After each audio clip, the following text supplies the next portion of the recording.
Iba-iba kasi ang buhay talaga sa Amerika.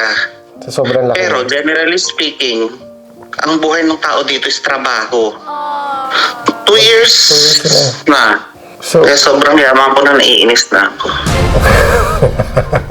trabaho, nahirapan ka mag-adjust. Sa trabaho, oo. Lalo na yung mga... ang goal ko sa buhay is kumita ng pera. Oo.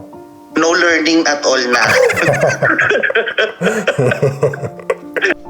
Lisensyado ako, pinaghirapan ko ng 4 na taon to pag-aaral, tapos nag-exam ako para dito sa lisensya kong to. Nakatulad ng doktor, bakit hindi mo may bigay sa akin yung respeto? Guys, magpa 5 years na ako dito sa Ireland working as a nurse. But there are times na napapaisip ako, so the bigger the salary ba, the better, the happier I will be. Magiging contented ba ako pag nandun ako sa mga lugar na yun and not here where I am today. You know guys, this might sound a bit ungrateful of where I am or what I have today. Pero syempre, kapag mga nakakarinig ka ng mga tao na umaalis, lumilipat, or they're still looking for a place where they will live for good. So parang napapaisip din ako minsan na parang, am I in the right place? Why are they choosing those countries over Ireland? And why are some people choosing Ireland over those countries? Parang vice versa lang. So for this vlog, I'm going to share a video call that I had with Mr. Eli Vernon. We're both ED nurses back in the Philippines, but now he's working in North Dakota, United States of America. And here I am working as an ICU PACU nurse in Ireland. So guys, tara, tawagan na natin si Eli at makipagtsikahan tayo sa kanya. Hello. Nate. Ano? Bakit walang ilaw? Sa kwarto pa ako nga. Ano ba yan? Ilawan mo naman. Buksan mo yung ilaw mo para makita ka. Nabango na nga ako, nakakainis ka kamo.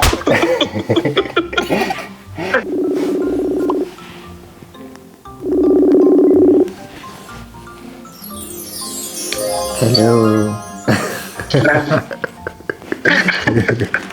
Kamusta ang life in general sa Amerika? Di ba nasa North Dakota ka, di ba?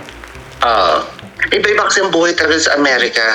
So, sobrang laki. Pero generally speaking, ang buhay ng tao dito is trabaho. Ang daming pautang ng gobyerno dito. More on trabaho. Ang dami kang maka-work na hindi lang iisang trabaho. At least 2. More work, less fun. Importante ang weekend sa kanila dito talaga. Dito din, weekend is life. Kasi nga, laid back ang buhay dito sa North Dakota. Dito, sa North Dakota, unti lang yung city na marami kang pwedeng gawin. Patulad dito sa Harvey, yung town ko.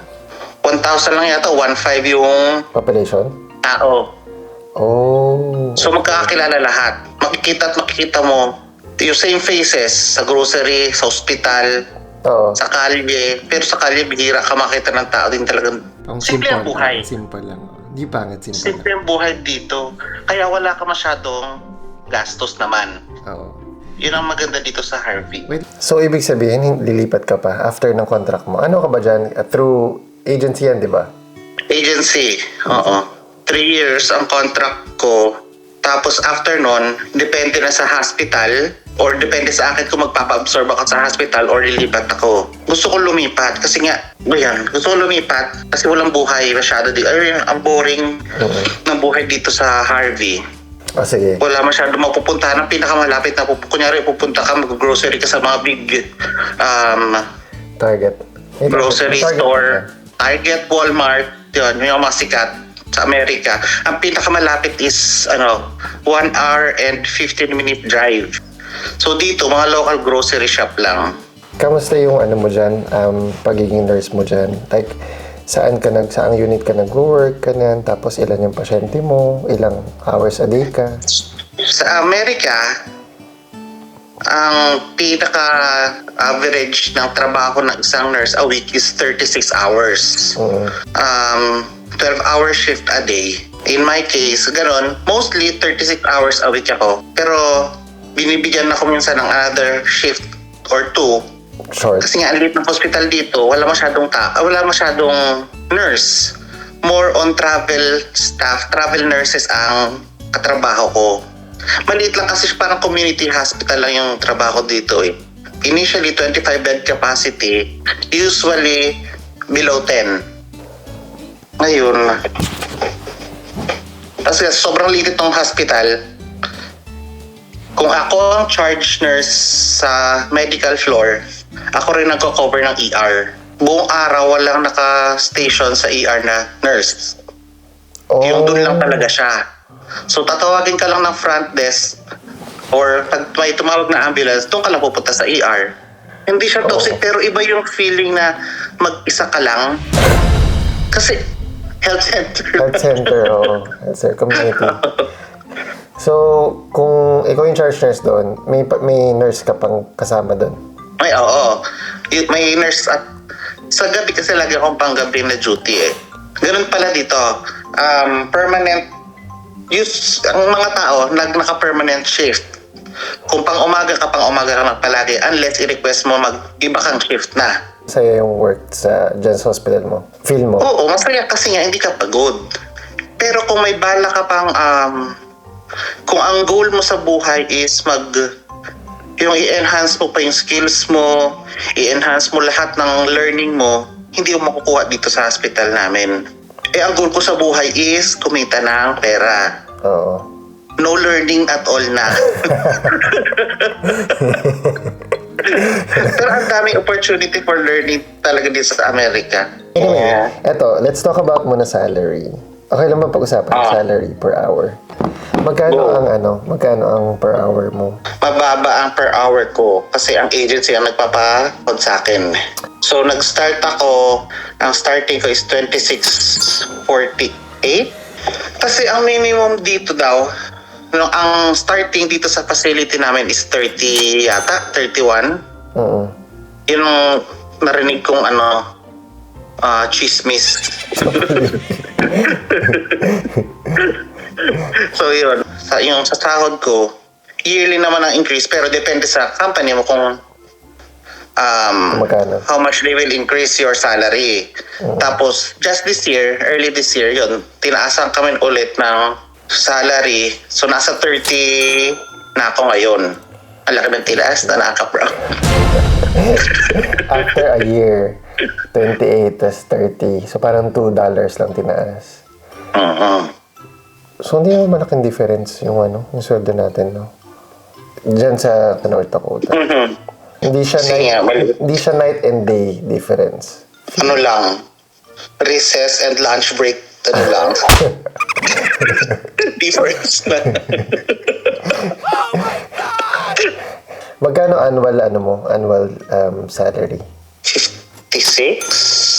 56 US dollars to euros. Nasa 51. Malaki. Mas malaki kasi ako 48 lang ako eh. 8,000 euros. Take a picture. Sa tax, magkano ang binabayad niyo sa tax? Hindi ko tinitingnan. Ilang percent? Alam mo, hindi ko alam yan. Hindi ko inaalam. Kasi wala akong pakialam. Sa may sweldo. Ayoko na mag-nurse. Payat-payat ako. Nag-onlyfans na ako ngayon. I-tour mo kami sa bahay mo. Ay, wag. Magulo ang bahay ko ngayon. No. Magkano ang binabayad mo dyan? $350. Oh, 1 bedroom lang to. Oo, mura siya. Kasi nga, pero ang dito, ang average na rent dito yata sa Harvey is nasa 500 For a house? apartment. Di ba sabi mo, hindi, yung lumipat ka dyan, hindi siya furnished. Ikaw bumili ng lamesa, ikaw bumili Oo, ako bumili ng ang lang dito, ang standard siguro sa lahat ng apartment is the fridge, tapos yung stove. Tapos the rest, Yun lang. kama wala. The rest, oo. Walang kama, walang kahit ano. Walang kama, walang upuan. Mahirap yun. Oo. Kasi bibili ka pa. Kaya hindi ko na alam saan ako pupunta pag lumipat ako eh. Ano ko gagawin ito mga ito eh. Ibenta ko, itapon ko, bahala na. Yung adjustment mo nung pagdating mo dyan, mahirap pa na nag-adjust ka? Or parang okay lang, wala lang? Mahirap.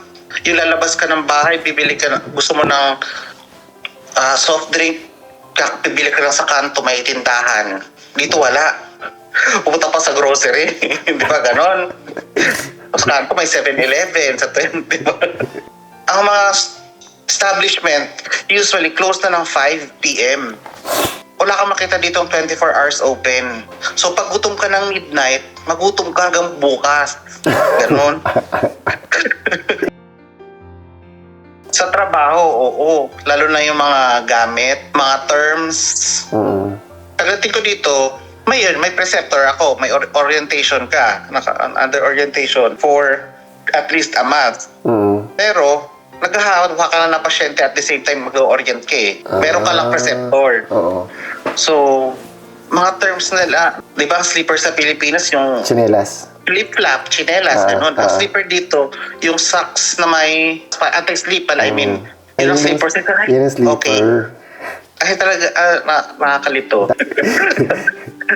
Pag-usapan naman natin ang work-life balance in the United States of America. Hindi pa natin napag-usapan kanina eh.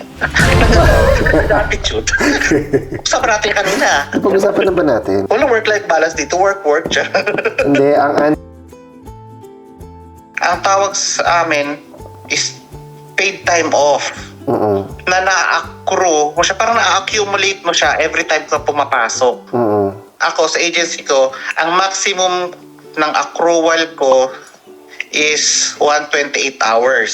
So, pag achieve ko na yung 128 hours, hindi na tataas yun. So, 3 weeks.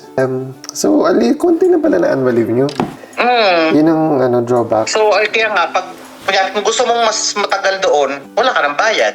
Do you see yourself na magsistay dyan sa USA in general? Hindi dyan sa I mean, not necessarily in North Dakota. Oh, siguro. Nung una ayoko magstay.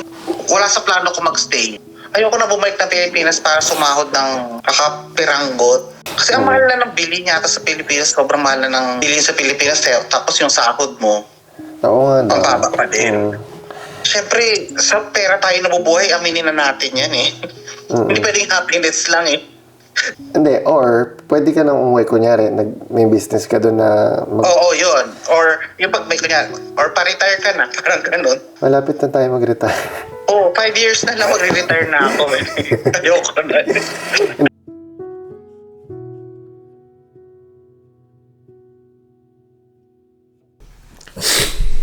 Hindi ko advise na pupunta ka dito, hindi ko rin i-advise na magstay ka dyan. Kung saan mo kung saan mo gusto, kung saan mo feel. Pero kung gusto mo maglipat-lipat, ano ka, grasshopper?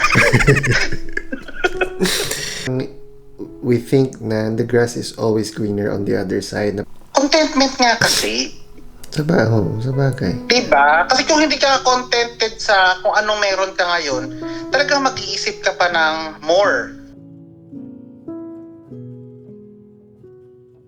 Mas na-appreciate ko yung respect, professionalism sa mga nurses, pag ganon. Tsaka yung Equality? Oo. Equality ng trabaho. Hindi ko porkit doktor, boss mo na yung Diyos na yung tingin nila sa sarili. Ewan ko sa ibang bansa, pero dito sa Amerika, talagang may boses yung nurses, pinapakinggan ng doktor, hinihinga ng input, lalo na sa care ng patient. Same. Oh, wala pa akong nakitang pinulyawan ng doktor yung nurse. Nagalit yung nurse kasi nagkamali na hindi naibigay yung gamot kaagad, hindi nabigay. Bakit ganito, bakit ganyan? Nagalit. So, napakasimple ba? Katulad sa Pilipinas. Naalala mo sa Pilipinas. Charot. I hope you learned something from that conversation. And ako din, marami rin ako natutunan sa vlog na to, sa video na to. And to answer the question, is the grass always greener on the other side? Alam nyo guys, may ligaw magbasa ng book. And meron akong book na nabasa. It's called The Psychology of Money by Morgan Housel. Ang dami ko natutunan sa book na to. And one of the things that I learned from this book is the hardest financial skill is getting the goalpost to stop moving. So meaning guys, if your expectations are rising with the results, there is no logic in striving for more. Guys, another thing na natutunan ko sa book na to is that happiness is as it is results minus expectations. So meaning, no matter what you're achieving, no matter what you're making salary-wise, if your expectations keep on rising, hindi ka magiging satisfied, hindi ka magiging happy kasi walang contentment na mangyayari kasi you'll be chasing one thing after another. So, it's really important to define what is enough for us. So, to end this vlog, guys, I think choosing a place to work as a nurse will really depend on every person. So, magkakaiba naman kasi tayo ng mga circumstance, magkakaiba tayo ng values in life, and magkakaiba tayo ng mga preferences. Kasi we are all different people. Na-shape tayo ng mga kilalakhan nating values and all that. It doesn't necessarily mean na dahil mas malaking sweldo dun sa isang bansa na to, like for example sa USA, it's better than the UK or it's better than Ireland, or dahil mas magandang weather sa Australia, it's better than Ireland.